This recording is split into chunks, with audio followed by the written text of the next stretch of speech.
کرسی گھسیٹ کر بیٹھ گئی۔ اناویا نے چپتی ہوئی نظروں سے بورق کو گھورا کہ اب اس کی وجہ سے اسے اس چڑیل کے ساتھ بیٹھنا پڑ رہا تھا جسے وہ 1 منٹ بھی برداشت کرنا نہیں چاہتی تھی۔ کجا کے اس کے ساتھ بیٹھ کر لیمونیڈ پینا۔ سوری مسز یوسف، وورک نے شرمندگی سے اسے کہا تو وہ اسے لیمونیڈ لانے کا کہہ کر خود بھی ہری گھاس سے سجے ٹیرس پر چلتی ہوئی نیہر کے سامنے والی کرسی مالکانہ انداز میں گھسیٹ کر بیٹھ گئی۔ مجھے اندازہ نہیں تھا کہ یہ گارڈننگ اتنا مشکل کام ہوتا ہے، نیہر نے اناویا کے الجھے بال گالوں پر لگی مٹی کو دیکھتے ہوئے کہا اور بولتے بولتے چونک گئی۔ اوہ مائی گاڈ، یہ تم نے اپنے ناخنوں کا کیا حشر کیا ہے؟ وہ شاکڈ سی اناویا کے ٹوٹے پھوٹے مٹی سے بھرے ناخنوں کو دیکھ رہی تھی۔ اناویا اس کی بات کا جواب دیے بغیر بڑے آرام سے دوسری کرسی پر اپنے پیر رکھ کر آسمان کو دیکھنے لگی۔ تمہیں دستانے پہن کر یہ گندا کام کرنا چاہیے تھا۔ وہ اناویا کو تعصب سے دیکھ رہی تھی۔ ناخن میرے، گھر میرا، تو مجھے نہیں لگتا کہ مس نیہر آپ کو میرے لیے پریشان ہونے کی ضرورت ہے۔ اناویا روکھے لہجے میں بولی مگر سامنے بھی نیہر تھی۔ مجھے خراب نیلز دیکھ کر الٹی آنے لگتی ہے، اسی لیے میں اپنے ساتھ مینیکیور ایمرجنسی کٹ رکھتی ہوں۔ دیکھنا ابھی 5 منٹ میں تمہارے ناخن بہتر شیپ میں آ جائیں گے۔ نیہر نے مسکراتے ہوئے اپنا پرس کھولا۔ کدھر گئی کٹ؟ بڑبڑاتے ہوئے اس نے پرس ہی میز پر الٹ دیا جس میں ایک اخبار فولڈ کیا ہوا پرچہ سامنے ہی تھا، جسے دیکھ کر نیہر نے شاطرانہ انداز میں مسکراتے ہوئے اناویا کو گھورا اور اخبار کو پکڑ کر سیدھا کیا جس پر سامنے ہی پیٹرولیم کے شہنشاہ شیخ ہاشم سلطان کی اکلوتی بیٹی اناویا ہاشم سلطان کی گمشدگی کی خبر ہیڈ لائن میں تھی۔ دیکھو ذرا، نیہر نے آسمان کی طرف دیکھتی اناویا کو اخبار کی طرف متوجہ کرنا چاہا، پر اس کا رسپانس نہ ملنے پر خود ہی اس خبر کا اونچی آواز میں پڑھنے لگی۔ شیخ ہاشم سلطان اپنی اکلوتی بیٹی کی گمشدگی کے غم میں ہاسپٹل میں داخل ہیں۔ ان کی حالت کافی ناساز بتائی جاتی ہے۔ وہ پڑھ رہی تھی اور اناویا تو اپنے باپ کا نام سن کر ہی چونک گئی تھی اور اب ساکت نظروں سے سامنے پھیلے اخبار کو دیکھ رہی تھی۔ تمہارے والد بیمار ہیں، ہاسپٹل میں داخل ہیں اور تم نے بتایا بھی نہیں؟ نیہر نے اس سے ایسے شکوہ کیا جیسے وہ اور اناویا ایک دوسرے کی بہترین دوست ہوں۔ اناویا اس کی بات پر کچھ نہیں بولی تو وہ کھڑی ہوئی اور ہاتھ میں رول کیا ہوا اخبار اناویا کے سامنے پھینکا۔ یوسف صرف اور صرف میرا ہے اور اب بس کچھ ہی وقت میں وہ تمہیں چھوڑ کر میری دسترس میں ہوگا، میں اور وہ، بس اتنے۔ اس نے اپنی 2 انگلیوں کو ایک دوسرے سے جوڑا۔ قریب آ چکے ہیں، اور تم نے سنا تو ہوگا ہی کہ پیار اور جنگ میں سب جائز ہے، اس لیے سویٹ ہارٹ بہتر یہی ہے کہ اپنا سامان باندھو اور یہاں سے نکل جاؤ۔ وہ اناویا کے نزدیک آئی اور اس کے چہرے کے آگے جھکی۔ وہ کیا ہے نا کہ مجھے اچھا نہیں لگے گا جب یوسف خود تمہیں ہاتھ پکڑ کر اپنی زندگی سے نکال باہر کرے گا، اس لیے عزت سے خود ہی ہمارے درمیان سے نکل جاؤ۔ وہ پھنکارتی ہوئی سیدھی ہوئی اور اندر مینشن میں چلی گئی۔ اس کے جاتے ہی اناویا نے سامنے پڑا ہوا اخبار اٹھایا اور تیزی سے اس میں چھپی اپنے باپ کی طبیعت خرابی کی خبر پڑھنے لگی۔ اس میں لکھا تھا کہ شیخ ہاشم سلطان اپنی بیٹی کو تلاش کرتے کرتے ہاسپٹل پہنچ گئے۔ انہیں ہارٹ اٹیک آیا تھا، حالت نازک تھی، مانا کہ اس کے ڈیڈی نے اسے دھوکہ دیا تھا۔ ان کے لیے اپنی بیٹی سے زیادہ ان کا عیاش بھتیجا عزیز تھا، مگر جو بھی تھا وہ اس کے باپ تھے۔ اس کا سارا بچپن، جوانی سب اپنے باپ کو ہی اپنا آئیڈیل مانتے ہوئے گزرا تھا۔ اناویہ نے کرسی پر اپنے پیر اونچے کیے اور گھٹنوں میں سر دے کر بیٹھ گئی۔ اس کی زندگی میں 2 ہی مرد اہم تھے، ایک اس کے ڈیڈی شیخ ہاشم سلطان اور دوسرا اس کا شوہر یوسف سفیر، اور اگر دیکھا جائے تو کیا وہ دونوں ایک دوسرے جیسے نہیں تھے؟ وہ ان دونوں کے بارے میں سوچے چلی جا رہی تھی۔ دوپہر ختم ہو گئی تھی، سورج ڈھل گیا تھا، پرندے اپنے گھونسلوں کی طرف اڑنا شروع ہو چکے تھے، ہوا میں ٹھنڈ کا احساس بڑھ گیا تھا۔ وہ اندھیرا پھیلنے پر اٹھی، اخبار اٹھا کر اندر اپنے اور یوسف کے عالیشان بیڈ روم میں داخل ہو کر سیدھی ڈریسنگ روم میں داخل ہوئی اور الماری کھول کر ادھر ادھر دیکھتے ہوئے اپنا بیگ جو وہ دبئی سے فرار ہوتے ہوئے ساتھ لائی تھی اسے نکالا۔ اس کے اندر کی تہہ میں ایک جدید ماڈل کا آئی فون پڑا تھا جس کی سم نکلی ہوئی رکھی تھی۔ وہ یہ ایکسٹرا فون احتیاطاً ساتھ لائی تھی۔ فون لے کر وہ روم میں آئی اور بستر پر بیٹھ کر پہلے فون چارجر پر لگایا اور ساتھ ہی اسے کھول کر اس میں سم سیٹ کرنے لگی۔ 15 منٹ میں فون 30% چارج ہو چکا تھا۔ اس نے فون اٹھایا اور اخبار میں لکھے ہوئے ہاسپٹل کا نمبر ڈائل کیا۔ ریسیپشن پر اس نے اپنا تعارف کروائے بغیر شیخ ہاشم سلطان کی طبیعت کے بارے میں جاننا چاہا، پر نرس نے کچھ بھی انفارمیشن دینے سے صاف انکار کر دیا۔ پھر اس نے شیخ ہاشم سلطان سے بات کرنے کی درخواست کی، لیکن دبئی میں رات کا وقت تھا اور مریض آرام کرتے ہیں، اس وقت انہیں ڈسٹرب نہیں کیا جا سکتا۔ نرس نے صاف انکار کر دیا۔ مایوس ہو کر اناویہ نے فون رکھ کر اسے دوبارہ چارج پر لگایا اور بے چینی سے کمرے میں ٹہلنے لگی۔ کچھ دیر بعد وہ واپس فون کے پاس آئی اور ایک گہرا سانس لے کر زاویار، اپنے سابقہ منگیتر اور اپنے ڈیڈی کے پسندیدہ بھتیجے کو فون لگایا۔ 4 بیلز کے بعد فون اٹھایا گیا۔ ہیلو؟ نیند میں ڈوبی ایک نسوانی آواز ابھری جو یقیناً اس کی گرل فرینڈ کی ہوگی۔ مجھے زاویار سلطان سے بات کرنی ہے، اناویہ سرد ٹھہرے ہوئے لہجے میں بولی۔ آپ کون؟ اس لڑکی نے سوال کیا۔ اناویہ ہاشم سلطان۔ اناویہ کی بات سن کر اس لڑکی نے ساتھ سوئے ہوئے زاویار کو جگا کر اسے فون پکڑایا۔ جب بھاگ چکی ہو تو کال کیوں کی ہے؟ زاویار کی نیند میں ڈوبی بھاری آواز ابھری۔ تم اچھی طرح سے جانتے ہو کہ میں نے کال کیوں کی ہے، اناویہ نے سرد لہجے میں جواب دیا۔ میں نے آج اخبار میں ڈیڈی کی طبیعت کے بارے میں پڑھا، وہ اب کیسے ہیں اور انہیں کیا ہوا ہے؟ اناویہ نے سوال کیا۔ ہاسپٹل میں اکیلے پڑے ہیں، نہ بیٹی نہ کوئی قریبی فیملی ممبر، کوئی بھی ان کے پاس اس مشکل وقت میں نہیں ہے کہ انہیں تسلی دے سکیں۔ زاویار نے طنز کیا۔ اگر ڈیڈی اور تم نے مل کر مجھے اور میری ماں کو دھوکہ نہیں دیا ہوتا تو آج ہم دونوں ہی ڈیڈی کے پاس ہوتے، لیکن تم ایسا نہیں چاہتے تھے، اسی لیے تو میرے ڈیڈی کی ساری دولت پر قبضہ کرنے کی خاطر پہلے میری ماں اور ڈیڈی کا گھر برباد کیا، پھر مجھے برباد کرنے کی پلاننگ کرنے لگے۔ اناویہ تیکھے لہجے میں بولی۔ کیسی پلاننگ؟ کیا بکواس کر رہی ہو؟ وہ غصے سے دھاڑا۔ مجھے تمہاری گرل اور ڈیڈی کی داشتاؤں کے بارے میں سب پتہ چل چکا ہے۔ اناویہ کی بات سن کر کچھ سیکنڈ کے لیے موبائل کے دوسری طرف سناٹا چھا گیا۔ تو یوسف کی لاپرواہ سی آواز ابھری۔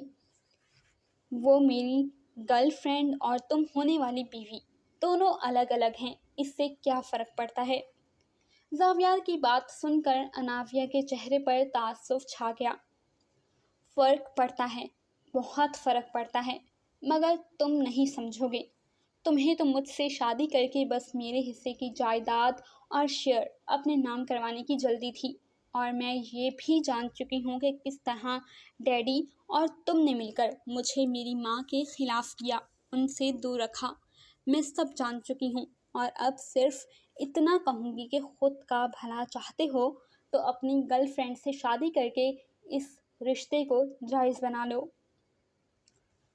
انافیہ کی بات سن کر زاویار زور سے ہنسا۔ اوہ، میری منگیتر جیلس ہو رہی ہے۔ شٹ اپ، ایسا کچھ نہیں ہے۔ انافیہ نے ناگواری سے اسے فوری ٹوکا۔ ڈارلنگ انافیہ، تمہارے یوں گھر سے بھاگ جانے سے پہلے سے بھی کچھ بدلنے والا نہیں ہے۔ ایک نہ ایک دن تمہیں واپس آنا ہوگا، اور جس دن بھی تم واپس آؤ گی اسی دن میں تم سے نکاح کروں گا، جیسا کہ میرا پلان تھا، اور اپنے پلان کو خراب کرنے کی اجازت میں تمہیں کبھی بھی نہیں دوں گا۔ زاویار سلطان نے سختی سے اسے وارن کیا۔ ایسا کچھ نہیں ہوگا۔ انافیہ نے اسے اس کے خوابوں سے نکالا۔ انافیہ، زاویار نے پینترا بدلا۔ انافیہ ڈارلنگ، تم جانتی بھی ہو کہ تمہاری یوں گمشدگی نے میرا کیا حال کیا ہے۔ تم کدھر ہوگی، کس حال میں ہوگی، یہ سب سوچ سوچ کر میرا دل پھٹنے لگتا ہے۔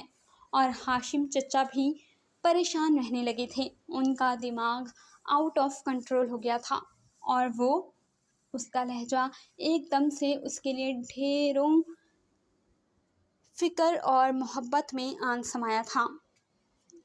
میرے ڈیڈی کیسے ہیں؟ انہیں کیا ہوا ہے؟ وہ ہاسپٹل میں کیوں ہیں؟ انافیہ نے اس کی بات کاٹی۔ تمہارے جانے کے بعد ان کا اسٹریس لیول بہت بڑھ گیا تھا، دل میں درد رہنے لگا تھا، اسی لیے ڈاکٹر کریم نے انہیں ہاسپٹل میں داخل کیا ہے کہ کچھ ٹیسٹ وغیرہ کروانے تھے۔ وہ اس کو تفصیل سے آگاہ کر رہا تھا۔ یعنی انہیں ہارٹ اٹیک نہیں آیا؟ انافیہ نے سکون کا سانس لیتے ہوئے سوال کیا۔ انافیہ، بات سنو، وہ جلدی سے بولا۔ ڈیڈی سے کہنا میں ٹھیک ہوں اور جلد کال کر کے ان سے بات کروں گی۔ انافیہ نے بات ختم کر کے فون کاٹ دیا۔